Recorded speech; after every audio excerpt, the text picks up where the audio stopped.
cuestiones que lamentablemente hoy, vía redes sociales, un montón de cuestiones, están bastante difundidas, que es falsas denuncias, ¿cierto? Por Así es. supuestamente abusos. Sobre todo tomando el caso de esta chica que en un momento denunció al padre por abuso y con el tiempo el padre fue condenado. Sí, Y después la chica se presenta a la justicia y dice, mire, yo mentí, no fue cierto. sí, Y el sí, tipo sí. sigue en Gallola, sigue... Está condenado, claro, está Está cumpliendo condenado. condena por abuso agravado. Y la hija dice, yo, porque estaba enojada, porque Sí, estaba molesta, lo denunció. sí, ¿Y de sí, ahí sí, cómo sí. se vuelve? Bueno, es muy difícil volver. Esto, por lo general, esto que se pone a consideración en esta noticia, lamentablemente, no digo que ocurra siempre, pero ocurre con una frecuencia que es preocupante. Es preocupante porque muchas veces en el conflicto familiar, del cual varias veces hemos hablado, los progenitores de los hijos, esos que estuvieron casados o que estuvieron en unión convivencial, se separan, termina el proyecto familiar y muchas veces el rencor, la culpabilización y las crisis hacen de que se pongan en pie de guerra, lamentablemente tomando como rehenes muchas veces a los hijos menores. Ujú. Eso implica en muchas ocasiones también, lamentablemente, que por parte del progenitor guardador o tenedor de los chicos se produzcan situaciones o se generen hechos que impidan el contacto con el otro. A veces con pequeñas cosas que van increciendo y en los casos más graves inclusive llegan a este tipo de acusaciones maliciosas, falaces o Y por falsas ahí denuncias. le toca, es el día que tiene que ir a buscar el Sí, padre a los chicos a la casa y la madre dice, no, está enfermo, se fue a un sí. cumpleaños. Empieza, Ahí tenés, es como vos sabés que hay como un catálogo que es muy repetitivo, decir, no, mira, justo tiene el cumpleañito el amigo, justo se fue con el abuelo a tal es cosa, como que empieza a tratar de provocar una obstaculizar. distancia Exactamente. entre el padre y el chico. Esas son yo lo llamo, digamos, de manera poco científica, digamos, pero digo, son como situaciones de obstaculización comunes De manual. de manual, de catálogo. Ujú. Las otras situaciones ya cuando se empieza a agravar la circunstancia de obstaculización es el nene no quiere ir o la nena no quiere ir Ah, con vos. Pregúntale al yo, lo dejo o la dejo, pero el nene no quiere. Eso, ¿por qué sucede? Sucede porque muchas veces se genera una suerte de simbiosis entre el niño y el padre guardador, donde el niño obviamente nunca va a ir en contra de la voluntad del padre que con lo el que está guarda, más porque tiempo durante la semana. exactamente, porque escúchame, vos decís, y esto lo hablamos muchas veces con clientes, imagínate que el niño que vive con ese progenitor que lo guarda, tiene que irse con vos, disfrutar, lo cual genera encono, genera rencor en la persona, en el guardador, y obviamente mamá o papá se ponen tristes cuando se va, y se genera una situación que hace que el niño o instintivamente Claro, por no lo puede manejar. exacto, por un sentimiento de lealtad hacia el progenitor o progenitora dolidos por esa circunstancia, decir, no, bueno, no me voy, entonces mi mamá o mi papá están contentos porque no quiero irme con el otro. Esto es un discurso absolutamente inconsciente. Sí, sí, sí, Pero sí. ¿qué sucede? Entonces, el nene no quiere ir, yo no tengo problema, pero él no quiere. Pero en cierta manera abonado, incentivado, apoyado por alguno de Absolutamente, los dos sin padres. ningún tipo de duda, sin ningún tipo de duda. Entonces, esta obstaculización o este apoyo, como decís vos, puede ser absolutamente concreto, es decir, no te vas, no quiero que vayas, o con, digamos, actitudes, Cosas más situaciones, sutiles. es más sutil. Ay, te vas ahí, qué bien, que lo disfrutes, pero yo voy a estar tan triste, voy a estar tan sola mientras vos no estás. Estoy dando ejemplos, Sí, ¿no? sí, sí, sí. Estas son situaciones graves también porque generan En el un chico, sentimiento, hacen germinar en el chico o en la nena una situación de encono que no conoce cuál es el motivo contra el progenitor no guardador, claro. contra el padre o contra la madre con quien no vive.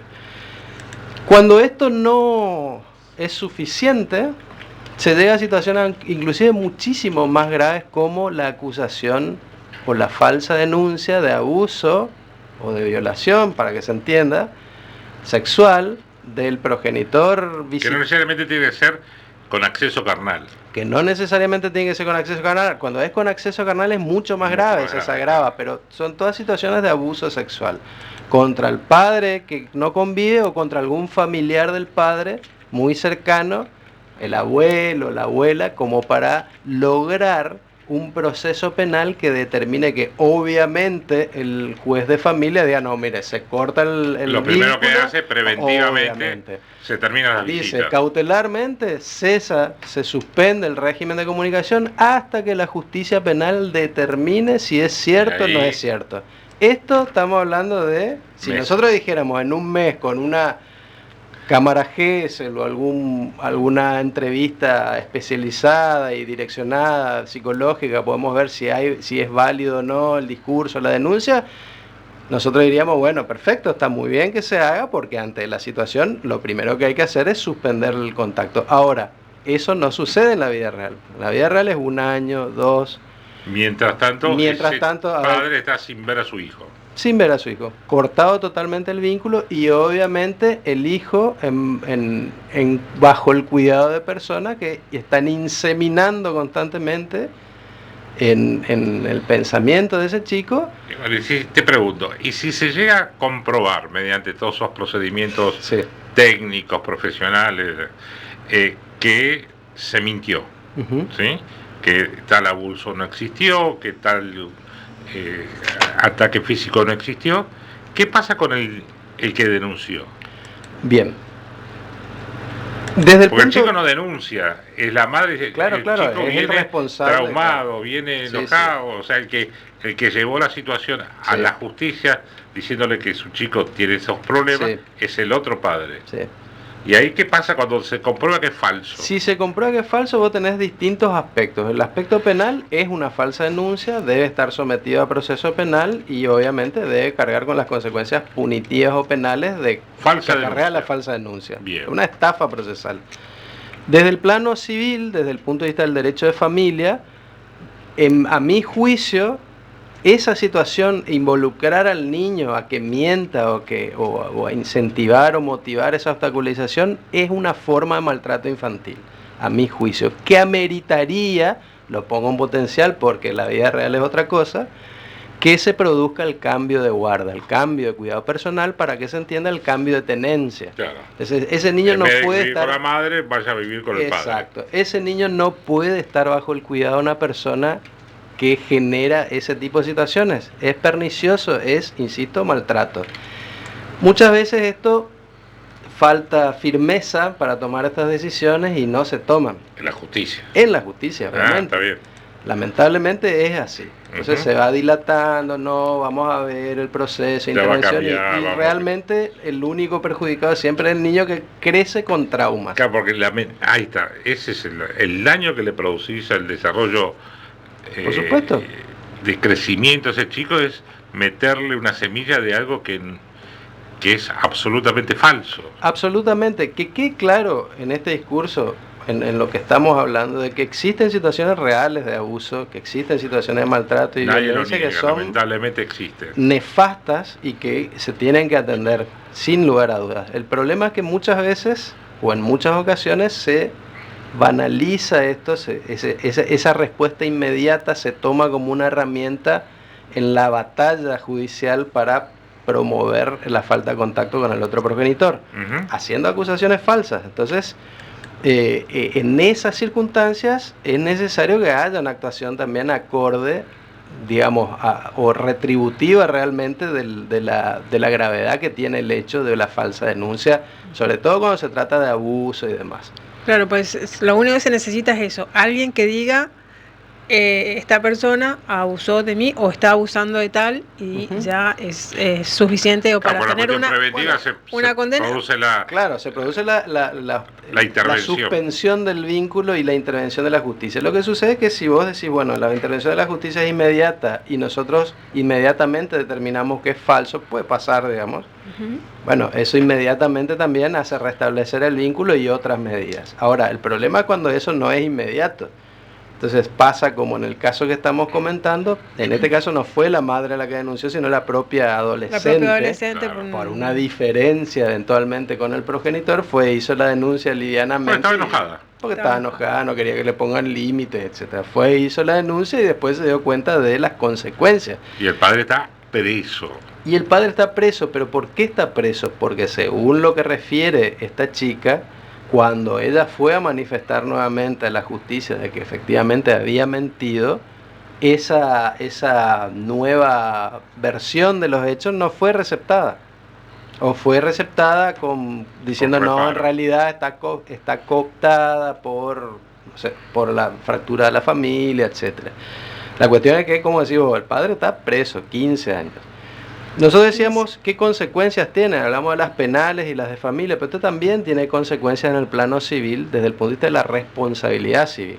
Es decir, quien sufre, quien fue afectado por esta situación, esta circunstancia de falsa denuncia, que después se demuestra que es falsa la denuncia, por supuesto que también puede iniciar acciones de reparación del daño sufrido contra la persona que inició la falsa denuncia. Imaginemos el caso que sea la madre, bueno, podría iniciar acciones de reparación del daño y rogado a partir de esta falsa denuncia, porque pudiste estar preso, dejaste de trabajar, te echaron, todos los medios decían que vos sos un abusador, es decir, la afectación al buen nombre y honor es tremenda. Es tremenda, de difícil recuperación, digamos. Sí, no hay resarcimiento civil que lo compense. La verdad que no, pero bueno.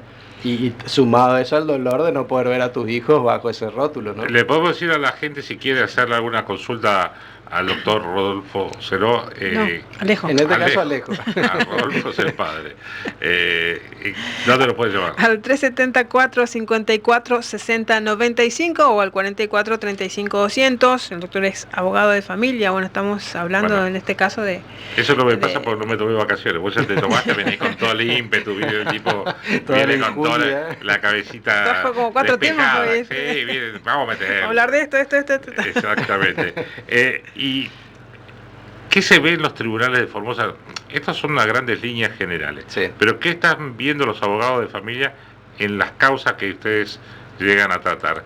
¿Este tipo de situaciones? Bueno, yo intervino. ¿Frecuente? No es tan frecuente, pero porque realmente hay que tener una conciencia especial para hacer una denuncia de esas características. Pero obviamente, sucede. Una cosa así de abuso, obviamente. Claro, pero sucede. Hay situaciones en las cuales el abuso es real, eso pasa lamentablemente, pero hay otras situaciones en las cuales esto se toma, como decíamos hoy, como una herramienta más en la batalla por destruir el vínculo paterno-filial. Entonces, he tenido casos en los cuales, donde inclusive demostrándose a priori de que era falsa la denuncia, hubo como una suerte de ralentización del proceso que permitió que el niño fuera llevado a vivir a otra provincia, por ejemplo. Y eso nunca se restauró, aún demostrándose la falsedad, digamos. Entonces, la respuesta, depende, como solemos decir los abogados, depende mucho del caso particular. Obviamente, insisto, yo soy de la postura de creer de que la justicia en esto tiene que tener mano firme, en el sentido de que estas falsas acusaciones o la obstaculización por la obstaculización misma tiene que interpretarse como un maltrato infantil y tiene que dar pie al cambio de guarda, necesariamente. Ese niño no puede criarse bajo esos parámetros. O sea, es a todas luces perjudicial. Porque nosotros estamos hablando de personas que están formando su identidad, su ser durante la niñez, durante la adolescencia. Estás formateando una cabecita, absolutamente, creando una persona que va a tener datos de la realidad totalmente tergiversados. Absolutamente. Entonces, ¿qué personas va a salir de ahí después? Absolutamente. ¿Qué adolescente, qué joven, qué adulto? Si mama eso desde y vos pequeño. Fíjate vos cómo eso que muchas veces desde las políticas públicas de cualquier gobierno es como que se resta importancia, y en realidad es lo más importante de todo, porque ahí es donde vos como decíamos, vos estás generando una persona que va a formar parte de nuestra sociedad, una persona que crece con esos parámetros y muy probablemente no sea un miembro tan útil de la sociedad el día de mañana. Útil en el sentido del aporte que cada uno de los individuos hacemos a la sociedad. Entonces, yo creo que muchas de las políticas públicas tendrían que estar direccionadas a eso, a esa franja. Si bien hay políticas públicas, pero más enfocadas en lo vincular con los progenitores. Y en eso la justicia tiene mucho que ver. Sin duda, sin duda. El tema es que es una justicia que, si bien hoy vuelven casi buena parte de los trabajadores judiciales a sus puestos de trabajo y los jueces también, está de por sí colapsada, digamos, con mucho. Absolutamente, pero no dan abasto. Claro. Eso es cierto. Si vos tenés 10.000 causas por año, todo es lo mismo en definitiva. Claro. Todo termina siendo... Claro, ¿cómo estableces cuál tratás primero? Claro, exactamente. Como juez, es decir, no, tráeme el expediente tal. No, pero tengo el otro. Y acá hay un pronto despacho y acá hay tal cosa. Y termina siendo, bueno, dale que va y vamos. Hacemos lo que podemos con lo que tenemos. Eso es así, es real. Es real. Entonces, muchas veces nosotros los abogados nos desgañitamos tratando de hacer notar o poner el spotlight, digamos, sobre nuestra causa para decirle al juez, mira, flaco, esto es importante.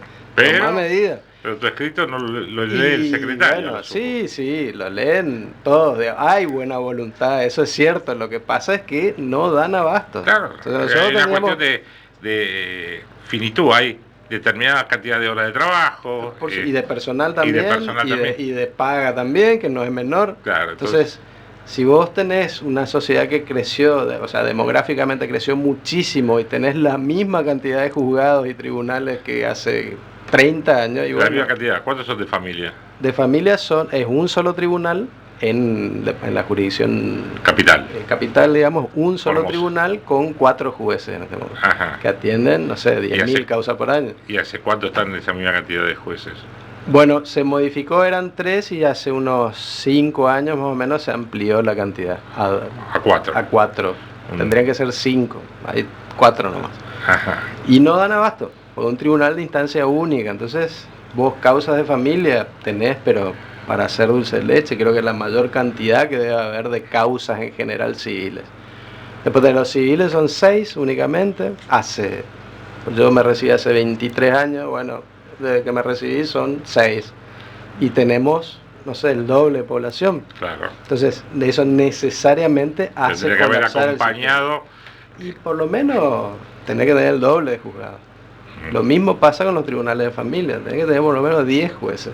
No podés, no dan abasto para tener la atención necesaria sobre cada una de las causas. Para que el servicio de justicia, que es indelegable del Estado, sea el mejor posible. Y que funcione de la mejor manera posible. Claro. O sea, con lo que hay, digamos. Pero que funcione de la mejor manera posible, con celeridad y demás. Pero bueno, son muchas veces...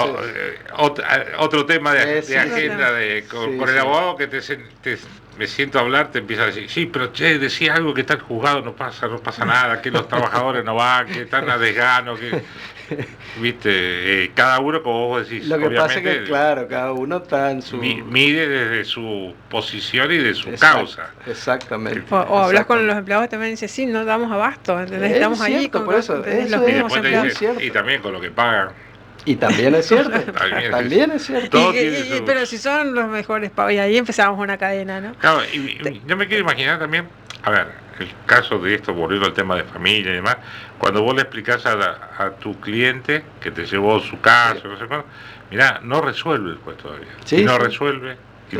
Pero ¿cómo? Mi caso es mi chico. ¿Cómo cambia, el cliente te cambia, busca otro abogado. Dice, no. Los colegas que me están escuchando saben eso porque ya no nos creen. Claro. Entonces muchas veces dicen, no, es el abogado el que nos mueve la causa. No, este es amigo de aquel, pero a veces tenés que empezar de nuevo. Vende las influencias también, muchos venden humo. Hay de todo en la viña del Señor, pero digo, muchas veces el cliente, por supuesto, el cliente con un problema de familia es un cliente que está muy angustiado. Obvio. Muy angustiado. Entonces necesita una respuesta que más o menos, que lo contenga, que atienda esa angustia y decir, bueno, por lo menos tengo un norte a ver hacia dónde vamos. Y eso, bueno... A veces no le puedes dar esa respuesta. A veces no se puede porque no depende de uno. Claro, porque no la tenés. Y no la tenés. No la tenés. Y no hay cosas que no tienen plazos. No. En familia en general hay cuestiones que tienen plazos, sí, pero digo, un proceso judicial hoy en día es muy difícil. Cuando el cliente te pregunta cuánto va a durarte, y mire, es muy difícil.